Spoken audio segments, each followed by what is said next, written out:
Good morning guys, good morning dear students, welcome once again English SKS classes. Dear student, हम लोगों ने लगभग सभी प्रकार की एक्टिव पैसिव वॉइस को कंप्लीट कर लिया है। डियर RBSC 10th बोर्ड के अंतर्गत हमारे जितने भी ग्रामेटिकल पॉइंट्स आ रहे हैं हम उनको एक एक करके कंप्लीट कर रहे हैं। टेंसेज सारे हो गए। इसके बाद हमने एक्टिव पैसिव वॉइस को स्टार्ट किया था और डियर एक्टिव पैसिव वॉइस भी ऑलमोस्ट कंप्लीट हो गई है। आज अपना जो नया टॉपिक है वो है डायरेक्ट इनडायरेक्ट, जिसको इंग्लिश में नरेशन के नाम से भी जाना जाता है। आज अपना न्यू टॉपिक है नरेशन। आज हम लोग नया टॉपिक लेंगे, वो होगा नरेशन। डियर स्टूडेंट, मैं आपको बता दूं कि नरेशन के अंदर जब एक वक्ता किसी सुनी हुई बात को दूसरे को बोलता है तो वो प्रत्यक्ष से अप्रत्यक्ष हो जाता है। डियर स्टूडेंट, हम इसे विस्तार से समझेंगे।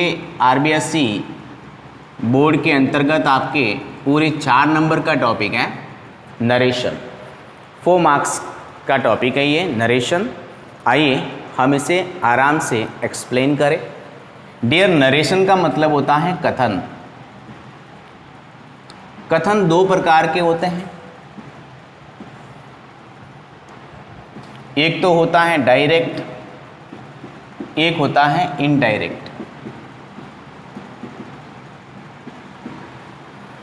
डायरेक्ट जिसको प्रत्यक्ष बोलते हैं, इनडायरेक्ट जिसको अप्रत्यक्ष बोलते हैं।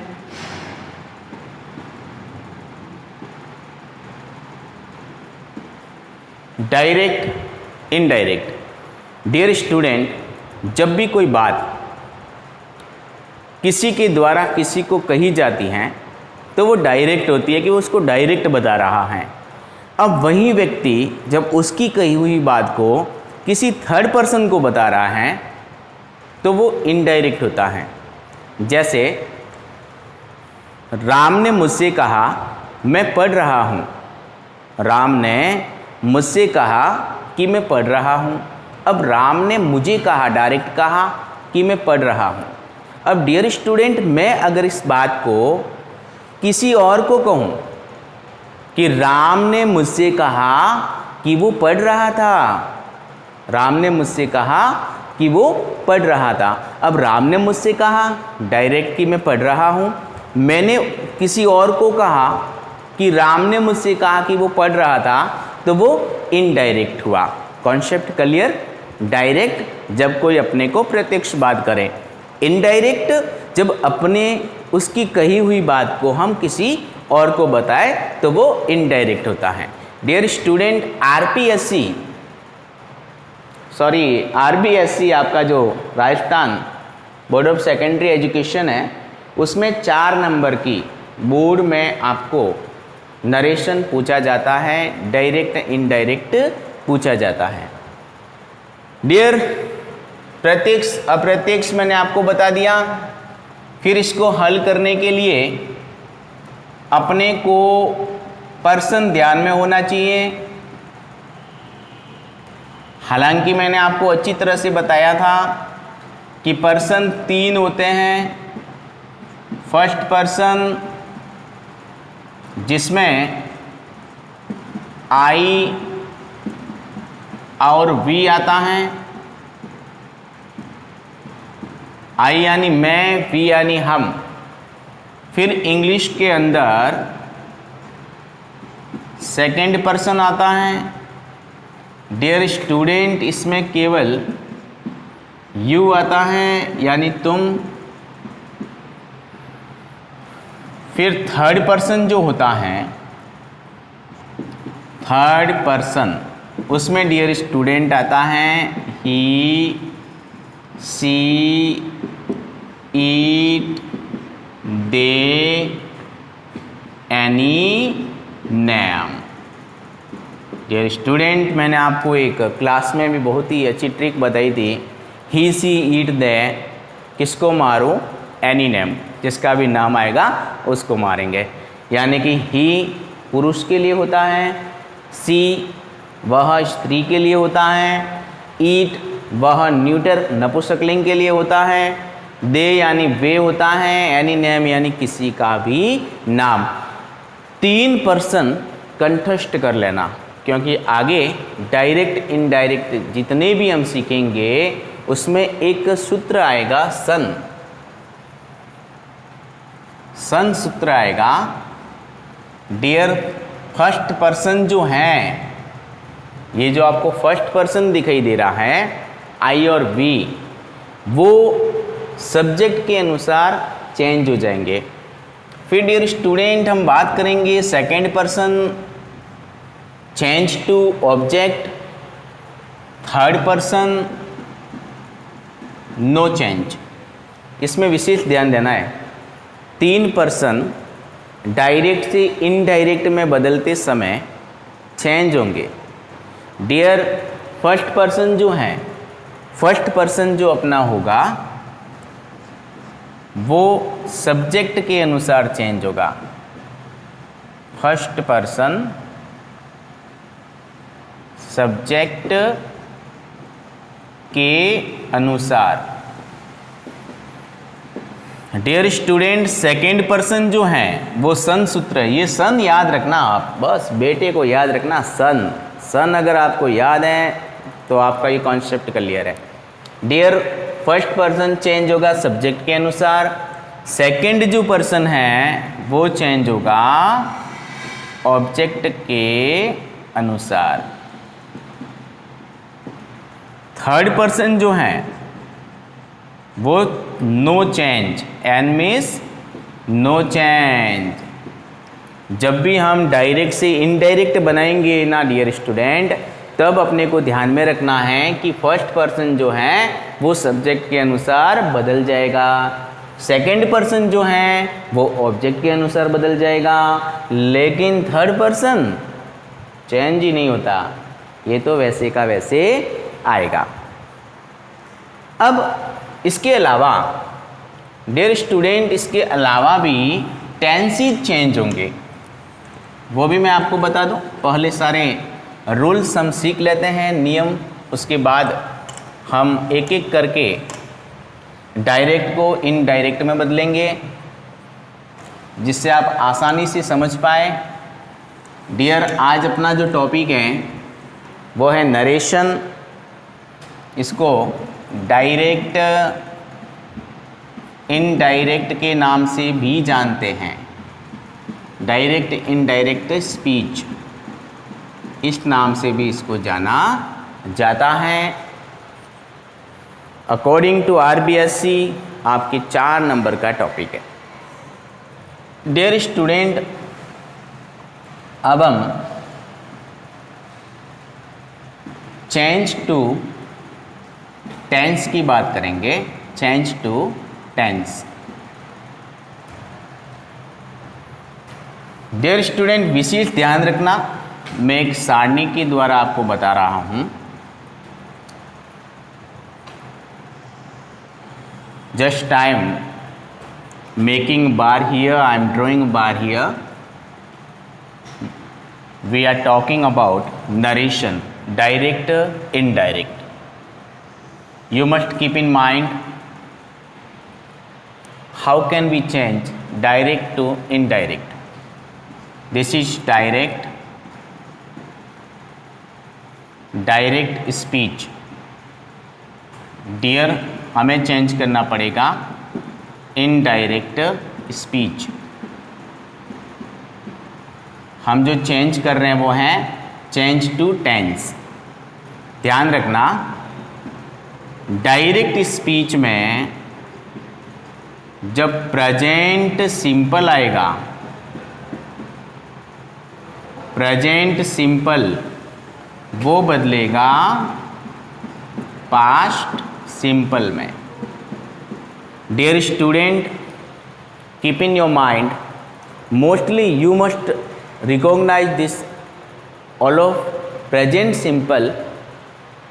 डायरेक्ट स्पीच में जब आपको दिखाई देगा तो आप लोग उसको इनडायरेक्ट में बदलते समय टेंस जो है वो चेंज हो जाएगा। वो भी कब होगा, कैसे होगा, उसकी भी रूल्स होते हैं, क्योंकि डायरेक्ट इनडायरेक्ट के दो भाग होते हैं। डायरेक्ट जो स्पीच होती है उसमें भी 2 पार्ट्स होते हैं, रिपोर्टिंग वर्ब और रिपोर्टेड वर्ब। वो भी मैं आपको बताऊंगा, लेकिन पहले हम लोग चेंज टू टेंस की बात कर रहे हैं। दूसरी बात है कि प्रेजेंट कंटिन्यूअस जहाँ पर आपको दिखाई दे, डियर स्टूडेंट, वो इनडायरेक्ट में पास्ट कंटिन्यूअस बन जाएगा।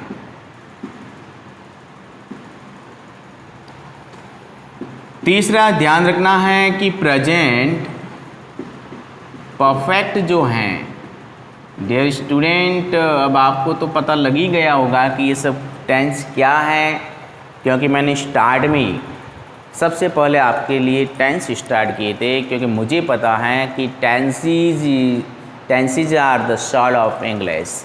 ये जो टेंसेज है ना, ये इंग्लिश की आत्मा होती है।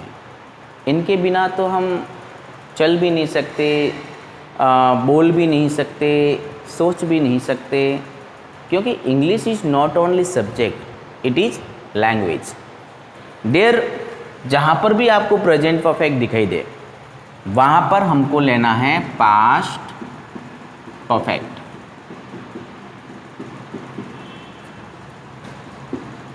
फिर प्रेजेंट परफेक्ट कंटिन्यूअस, ये बदल जाएगा पास्ट परफेक्ट कंटिन्यूअस। पांचवा जो इम्पोर्टेंट है कि डायरेक्ट स्पीच में अगर आपको पास्ट सिंपल दिखाई दे तो डियर स्टूडेंट वो बदल जाएगा पास्ट परफेक्ट में, पास्ट परफेक्ट टेंस में बदल जाएगा। विशेष ध्यान देना डियर स्टूडेंट, इन सभी के बारे में मैं आपको यहाँ पर स्ट्रक्चर से एक बार फिर परिचित करवाता हूँ। डियर स्टूडेंट, प्रेजेंट सिंपल यानी सब्जेक्ट प्लस वर्ब की फर्स्ट फॉर्म में एस, ई एस, आई ई एस। सब्जेक्ट अगर प्लूरल हैं, ये सिंगुलर हैं, तो ये फॉर्मूला प्लूरल है तो हम वर्ब की फर्स्ट फॉर्म ही लेंगे। तो ये जो दोनों है ना, ये बदल जाएंगे इनडायरेक्ट में SV2O में। इसका विशेष ध्यान रखना। ये मैंने फर्स्ट वाली बात की है। सेकंड वाली मैं बात करूं तो is, am, are plus verb की फर्स्ट फॉर्म में ING दिखाई दे तो इनडायरेक्ट में बनेगा वॉज, वर प्लस वर्ब की फर्स्ट फॉर्म में ING। ये मैंने बात की है डियर स्टूडेंट सेकेंड नंबर वाली, इसकी बात की है। अब हम तीसरे की बात करें तो उसको भी देख लीजिए कि तीसरे में क्या करना है। तीसरा है परफेक्ट। डियर हैज और हैव प्लस वर्ब की थर्ड फॉर्म आपको अगर डायरेक्ट स्पीच में दिखाई दे, जो रिपोर्टेड स्पीच है इन्वर्टेड कोमाज के अंदर वाला भाग, तो आपको इसको चेंज करना पड़ेगा हैड प्लस वर्ब की थर्ड फॉर्म में। फिर है has been, have been plus verb की फर्स्ट फॉर्म में ING, ये कन्वर्ट हो जाएगा हैड बीन प्लस वर्ब की फर्स्ट फॉर्म में ING। ये मैंने बात की है पैटर्न 4। ये है अपना डायरेक्ट से इनडायरेक्ट वाला भाग 3 नंबर परफेक्ट वाला। डियर स्टूडेंट, ये मैंने चौथा प्रेजेंट परफेक्ट कंटिन्यूअस को बदलेंगे पास्ट परफेक्ट कंटिन्यूअस में। Has been, have been first form में आईएनजी, ये इनडायरेक्ट से इनडायरेक्ट में जब हम बदलेंगे तब हैड बीन प्लस वर्ब की फर्स्ट फॉर्म में आईएनजी बन जाएगा। अब अपना रहा पास्ट सिंपल। तो डियर स्टूडेंट, जब भी आपको डायरेक्ट में SVO दिखाई दे, यानी कि सब्जेक्ट वर्ब की सेकेंड फॉर्म और ऑब्जेक्ट, तो ये बदल जाएगा हैड प्लस वर्ब की थर्ड फॉर्म में। विशेष ध्यान देना, ये हमने बात की है अपना पास्ट सिंपल। डायरेक्ट में अगर पास्ट सिंपल है तो वो इनडायरेक्ट में पास्ट परफेक्ट बन जाएगा, यानी कि SVO पास्ट सिंपल, ये बदल जाएगा हैड प्लस वर्ब की थर्ड फॉर्म। 5 पॉइंट पर हमने विशेष बात की है, अच्छी तरह से लर्न करना है। Direct indirect speech. Dear student, ये केवल आपके RBSC 10th बोर्ड की ही बात नहीं है, CBSE में भी यही है। डायरेक्ट इनडायरेक्ट टॉपिक है इस अपने 10th क्लास में। CBSE में भी मैं गाइड करता रहता हूँ बच्चों को, और RBSC में भी हैं।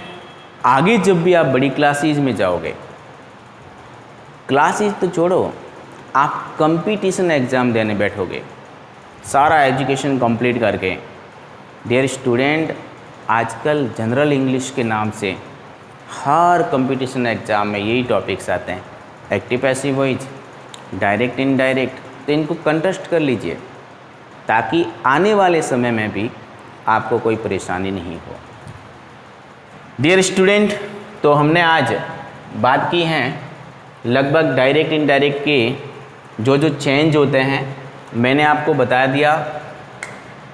डायरेक्ट इनडायरेक्ट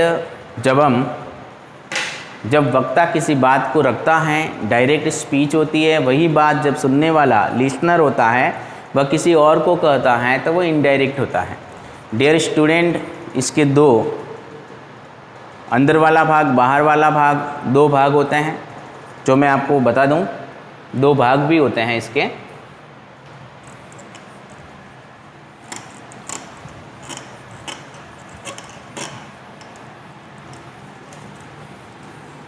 डायरेक्ट से इनडायरेक्ट में बदलते समय आपको जो डायरेक्ट स्पीच है,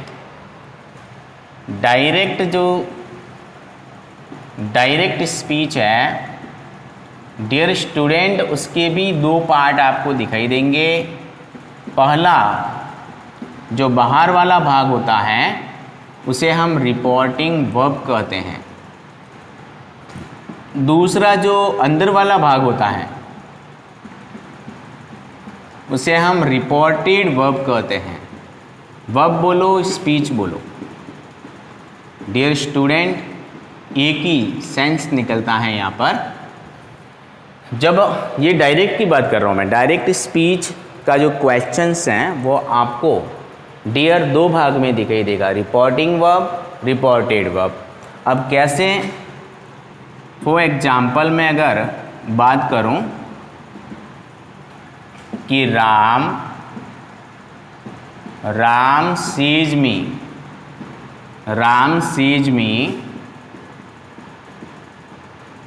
I am doctor. Ram sees me I am doctor.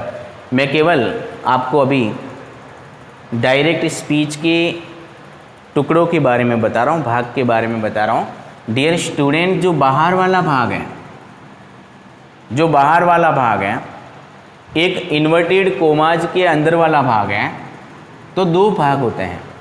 देखो क्वेश्चन से ये प्रश्न है, सपोज आ गया तो जानना ज़रूरी है कि जो सेंटेंस होता है, जो क्वेश्चन होता है डियर स्टूडेंट, उसके भी 2 भाग होते हैं। बाहर वाला भाग जो होता है उसे कहते हैं रिपोर्टिंग वर्ब।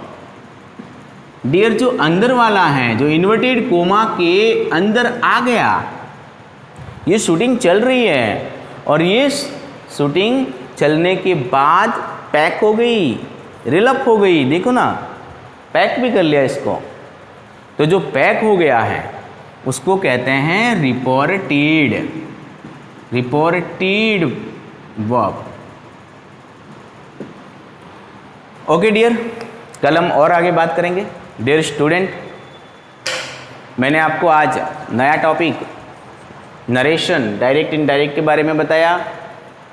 पर्सन होते हैं, टेंस चेंज होते हैं, कौन सा टेंस किस में चेंज होगा, अच्छी तरह से लर्न कर लेना। मैंने स्ट्रक्चर से भी आपको पूरा समझा दिया है। फिर मैंने आपको बताया डायरेक्ट स्पीच के दो भाग होते हैं। पहला जो बाहर की तरफ होता है इन्वर्टेड कोमाज की, उसको रिपोर्टिंग वर्ब कहते हैं, और जो अंदर वाला भाग होता है उसको रिपोर्टेड वर्ब कहते हैं। Dear student, thank you very much, watch my video. I will give you a head knowledge about the narration in my next video. Thank you very much. Thank you. Good day.